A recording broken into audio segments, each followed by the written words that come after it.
Las noticias en contexto con Adela Coriad.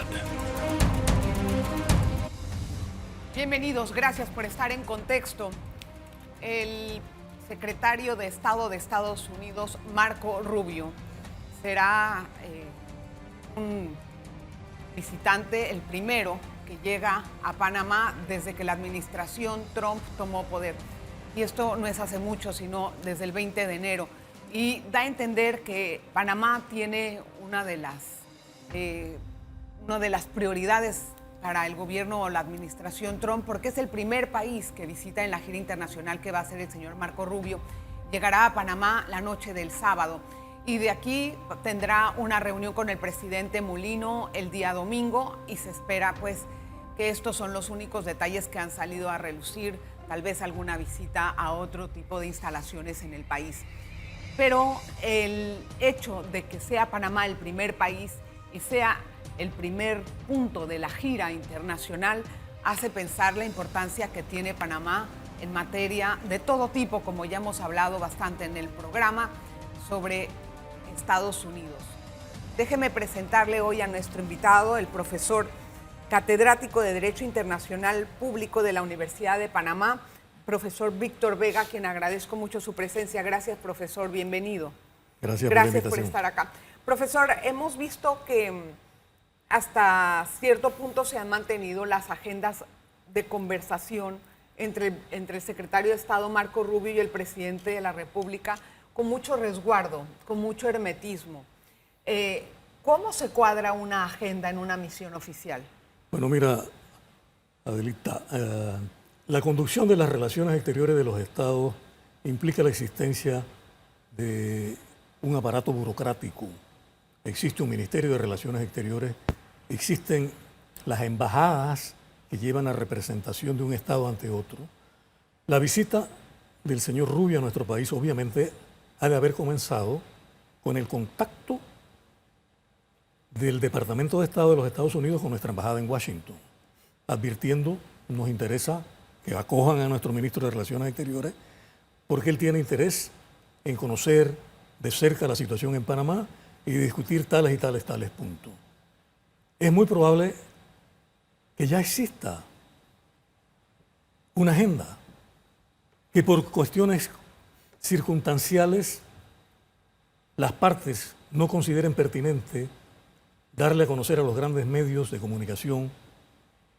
Esa es decisión de ellos. ¿Por qué? Pero ¿Por a estas alturas tiene que estar claro, porque el señor secretario de Estado no puede desprenderse acá si no hay una coordinación previa. Obvio, pero entonces, por ejemplo, entiendo que debe de haber cierta reserva de los temas. Claro. Lo puedo entender también por la estrategia que puede tomar un país o el otro para hablar de. Pero, ¿qué pasa si uno no quiere hablar de un tema? ¿Qué hace la persona, qué hace el país que propone el tema y el otro le dice, no, yo de ese tema no quiero hablar? Bueno, tú sabes que el lenguaje diplomático es el lenguaje de dar la cachetada con guante. Bueno, sencillamente si alguien propone en un curso de una visita como esa desarrollar un tema muy específico y la otra parte siente que no está dada la circunstancia para abordarlo, pues sencillamente no lo va a abordar. Por ejemplo, el tema del canal es un tema para nosotros innegociable, ¿verdad? Y para ellos es un tema importantísimo en cuanto a la protección de la seguridad, según lo han dicho, ¿no? La seguridad, también el comercio internacional, su comercio y la presencia de dos puertos de origen o de inversión china en cada uno de los lados. Panamá no está dispuesto a hablar del canal absolutamente. No. Ellos sí. Entonces, ¿cómo se maneja esa situación? No, ese extremo yo no lo veo posible. Ese extremo no lo veo posible. No, obviamente. Panamá no. En el plano internacional, cuando uno sale y uno se presenta como panameño, tú eres del país del canal. Algunos un poco más chispa van a decir, tú eres del país de Roberto Durán. ¿Okay? Eso es básicamente la carta de presentación de Panamá. Canal, y los que les gusta la cuestión deportiva, Roberto Durán. Digo, no podemos zafarnos de eso. No, no estoy diciendo eso, pero ¿cómo maneja eso a la hora de hacer una agenda ¿Qué tipo de fricciones se pueden presentar o cómo se evita el tema? Diplomáticamente. No, yo no pienso que se llegue a ese extremo. Ese es el punto central de la conversación. No tendría sentido de que hecha la coordinación con la embajada nuestra en los Estados Unidos y se da la luz verde para que él llegue acá, que no se vaya a discutir el tema canal porque se cae de su peso, que eso es lo que ahora mismo le interesa a la administración que acaba de inaugurarse el 20 de enero. ¿No? Entonces, es un hecho, se va a discutir de eso. ¿Qué puntos específicos? Vaya usted a saber. El tema de los puertos parece que es Ese es un eje para central. hablar figuradamente, la bestia negra a los ojos de la diplomacia de los Estados Unidos. Ven a los puertos Cristóbal y Balboa, administrado por la Hutchinson Whampoa, como un caballo de Troya. Esa es la lectura que están haciendo. Y yo creo que la oportunidad es propicia para que el equipo panameño, conductor de las relaciones exteriores, ponga los puntos sobre las IES. Puntos sobre las IES que se nos han facilitado porque en la audiencia que se hizo recientemente en el Senado sobre el tema canal, uno de los testimonios aclaró: la empresa Hutchinson Whampoa es una empresa de proyección planetaria. Administra puertos de gran trascendencia para el comercio marítimo mundial, como el puerto de Pireos, en Grecia, que es una gran potencia marítima. Uno de los principales puertos de Inglaterra, que es otra gran potencia marítima, íntima aliada de los Estados Unidos. Administra puertos, escuché, en las márgenes del canal de Suez. Entonces, ¿cómo entender que en Panamá Hutchinson Whampoa, administrando Cristóbal y Balboa, representa un caballo de Troya y un peligro inminente para la seguridad de los Estados Unidos, y no se levante una campaña para sacar a Hutchinson Whampoa de donde esté, porque está conectada con intereses marítimos vitales? ¿No? Esa es una incongruencia. Profesor, aquella idea de la jefa del Comando Sur, Laura Richardson, que lo dijo en varias ocasiones, varias entrevistas, que las instalaciones chinas pueden tener una misión dual, por ejemplo, que pueden convertirse en bases o en puntos de defensa, por así decirlo, y también en operaciones de lo que están llamados a hacer, en este caso portuarios. ¿Qué peso le daría usted a eso? Lo tiene, a mi modo de ver lo tiene. Tú con una piedra puedes construir una casa, puedes pavimentar una calle, pero tienes una bronca con un vecino y le descargas la piedra y la piedra se transforma en arma, ¿no? Eso es... ¿Y eso es una amenaza para los Estados Unidos? Yo no lo veo así. Si vamos a entrar por esa línea paranoica, a mi modo de ver, Sí. que ya la están desarrollando, porque uno de los senadores en la audiencia se fue al extremo, casi que de fantasía, de decir, la mayor parte de las grúas pórticas de los puertos de los Estados Unidos son hechas en China. Atención, los chinos han podido meter un mecanismo al estilo de lo que usó Israel en los teléfonos de los militantes allá en el Líbano, y llegada la crisis pueden hacer explotar todas las grúas pórticas, porque la mayor parte de las grúas pórticas de los puertos de los Estados Unidos son hechas en China. Y entonces, ¿a dónde iría a dar el comercio de los Estados Unidos? Un supuesto es eso. Profesor, quiero hacer una breve pausa para poder tener una amplitud clara del tema. Nos vamos a un mini cambio y regresamos enseguida. En breve regresamos con En Contexto. Gracias por continuar en sintonía. Hace un instante estábamos hablando acerca de las declaraciones de la jefa del Comando Sur, ex jefa Laura Richardson, que había dicho que las instalaciones chinas pueden tener un uso dual. El profesor Víctor Vega dice, bueno, eso es posible. Pero, profesor, ¿Eso puede ser un punto neurálgico en la agenda que vayan a discutir el presidente Mulino y Rubio? Sí, a mi modo de ver, sí. ¿Y qué tipo de evidencias son las que necesita Panamá para entender eso? ¿O cuál puede ser la estrategia de Panamá ante semejante aseveración? Yo sería audaz como conductor de las relaciones exteriores ahora mismo. Le digo al señor Rubio, ven acá, vamos a programar una visita in situ a los puertos para que tú veas con tus propios ojos. Y lleva a tu equipo, y vamos a verificar esquina por esquina qué es lo que hay ahí. Y levanta tu informe, ¿no? Para que de una vez por todas se aclare si ahora mismo allí hay en planilla, por así decir, empleados chinos que tienen una dualidad de funciones, que están trabajando en el puerto, pero que están trasegando información al Ejército Popular de la China. Eso pudiera ser.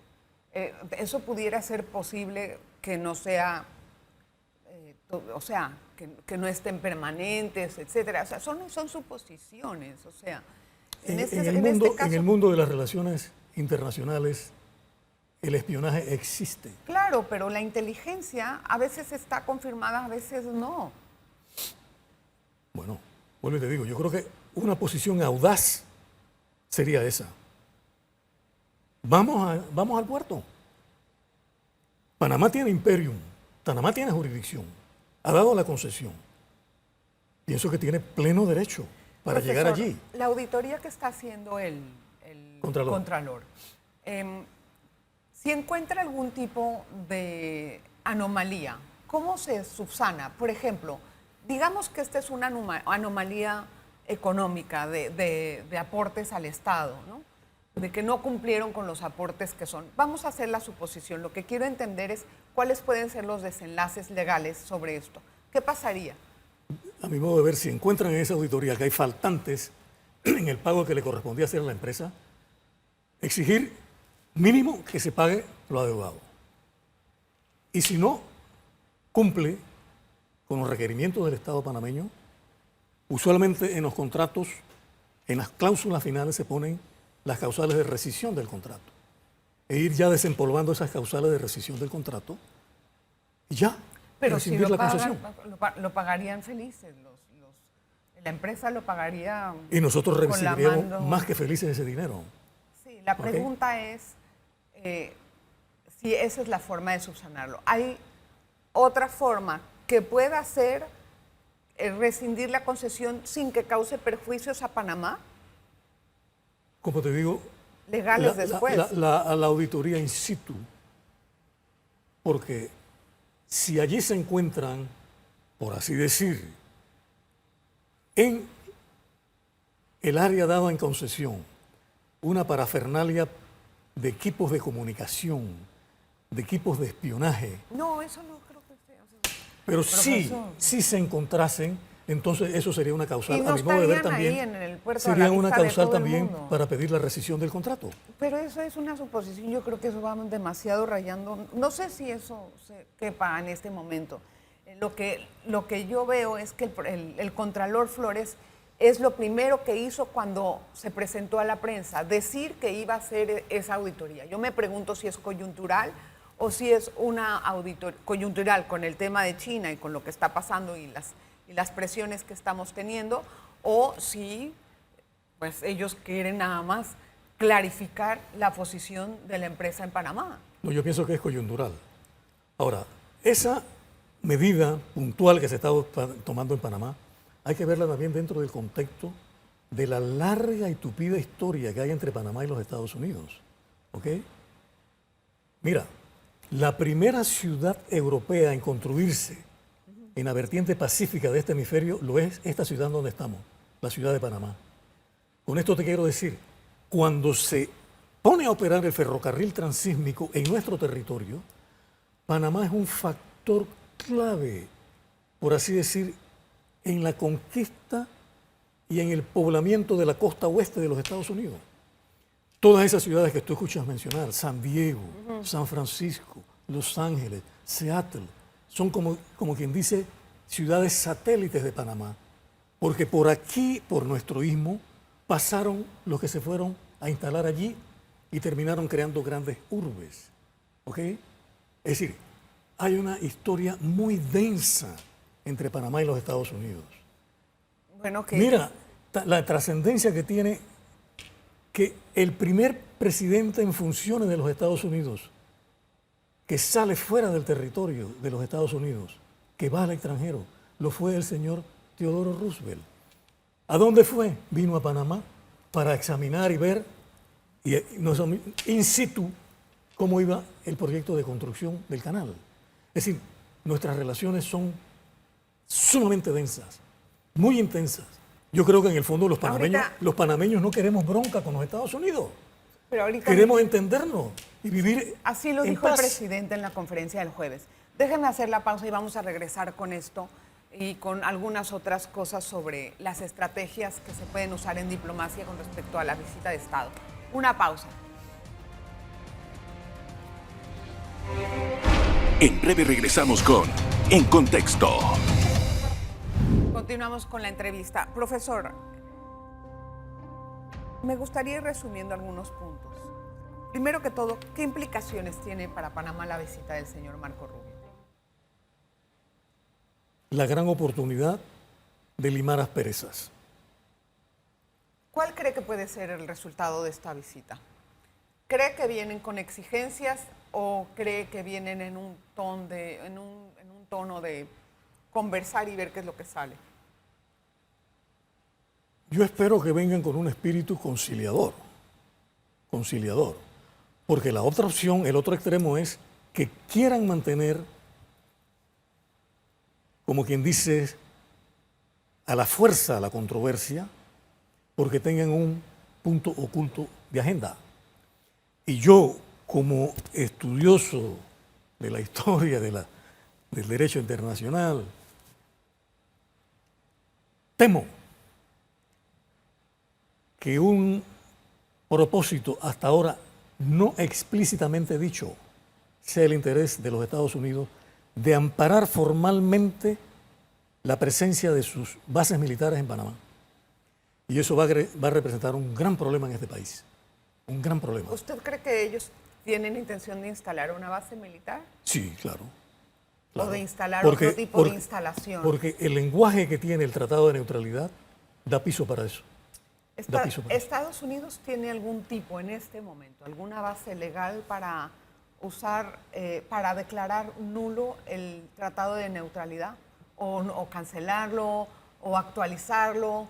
Con cualquiera de esas Técnicamente, opciones. en derecho internacional, lo que tú creas como derecho, tú te puedes desligar. Es decir, una parte en un tratado puede presentar razones para decir yo no me considero más obligado por ese tratado. ¿Y qué pasa si ellos se consideran no obligados? Bueno, recuerda, técnicamente es un tratado bilateral, pero existen aproximadamente 40 otros países que se han adherido a lo que llamaron un protocolo relativo referente al Tratado de Neutralidad. Sí. Al hacerlo, están reconociendo el régimen de la así llamada neutralidad del canal. Okay. Pero si Es ellos decir, se salen, por así decirlo, ya se acaba el tratado. para ellos. Se acaba el O tratado. sea que eso no les da derecho después a intervenir nada ni hacer nada con el canal. ¿Qué pasa con todo lo que en este momento supuestamente... Lo podrán hacer de facto, pero no al amparo del derecho. Ni el derecho internacional, si tú quieres, de carácter universal, expresado en la Carta de las Naciones Unidas, ni el derecho internacional regional de carácter político, expresado en la Carta de la OEA, le da derecho a un Estado para írsele encima a otro, desconocer sus fronteras y agredirlo. Profesor, dos temas más quiero tratar. ¿Qué tipo de intervención, por así decirlo, ¿no? Voy a usar ese término, puede hacer Estados Unidos sobre el tema de reserva de cupos del canal, que ellos alegan que los costos se exacerban? Los mecanismos están establecidos. El Tratado de Neutralidad aborda el tema del proceso para fijar los peajes. Existe hoy por hoy una junta consultiva, creo que ese es el nombre, Sí. Panamá propone hacer ajustes en los peajes, lo eleva a esa junta consultiva en donde los usuarios del canal pueden expresar su desaprobación, hacer sus observaciones. Digamos, Estados Unidos es un país de leyes. Sí. O sea, a través de ese mecanismo. A través de ese mecanismo. Acá entre nosotros... Ahí tiene que esperar hasta la próxima junta consultiva. Acá entre nosotros, yo considero que en ese campo puede hacerse una revisión. Pero no nada más para bajar las presiones. Estados Unidos, es para todo el mundo. Para todo el mundo, porque tienen un sistema de subasta. Exactamente, ¿Okay? Para los que no tienen reserva. Quien da más Pasa. adquiere puestos prioritarios para pasar. Y yo, a título muy personal, siento que eso mortifica un poco a los usuarios. Debe estar mortificando un poco a los usuarios. Para bajar la presión, yo creo que Panamá pudiera adoptar medidas allí, de maneras puntuales. ¿Quiere decir que ganaríamos menos por lo del canal? ¿Se reducirían los ingresos del Estado? Claro, bueno, digo, ganaríamos un poco menos, pero ¿qué es el canal si no tenemos usuarios? No, está bien, nada más por entender las consecuencias de ese tipo de medidas y luego la capacidad de Panamá de repago de su deuda. Profesor, otro tema que se abordó el jueves es el posible salvoconducto que va a otorgar el presidente al señor Ricardo Martinelli, que se encuentra asilado en la Embajada de Nicaragua desde hace ya un año. ¿Qué tipo de procedimiento se emplea en ese momento? Explíqueme cómo es el trámite de eso. En estos casos, se trabaja tú tienes actores, el Estado que da el asilo,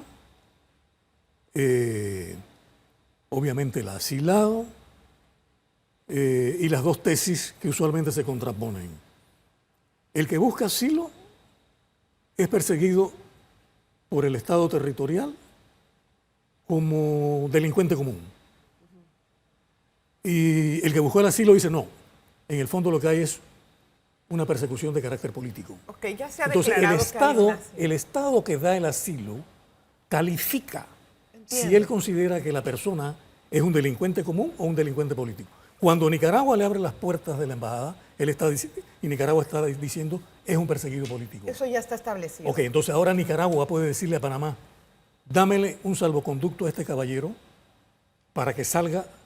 ¿Cómo y sería llega... ese procedimiento? Bueno, eso es cosa burocrática de las relaciones. Es decir, ¿Cómo se ejecuta eso? Tiene que venir la solicitud formal de Nicaragua a Panamá por los medios regulares diplomáticos. Acuérdese que en el gobierno de Laurentino Cortizo se hizo esa solicitud y eso se ha quedado sin Pero vuelvo y te digo, porque hay dos tesis. La tesis del Estado que dice es un delincuente común, no le doy el salvoconducto. Ahora, hay gobiernos y gobiernos. Si se lo da, ¿qué pasaría? Se va, el caballero hace su maletita y se va a comer, qué sé yo, tomar pinolillo a Nicaragua. Ya. ¿Lo sacaría exactamente un avión de quién? ¿En qué tipo de...? Nicaragüense tiene que ser. Sí. Es decir, Panamá, como me dice, yo no estaba al tanto de eso, si el señor presidente cambia el parecer y llega a la conclusión, no, en verdad es un perseguido político, vamos a darle salvoconducto, se hace el papeleo, llega el avión o la avioneta y el caballero a tomar pinolillo, pues. Bueno, profesor, gracias por estar con nosotros en el programa, le agradezco mucho, gracias a usted, estaremos pendientes de todo lo que ocurra, no se pierda los programas. Nos vemos la próxima.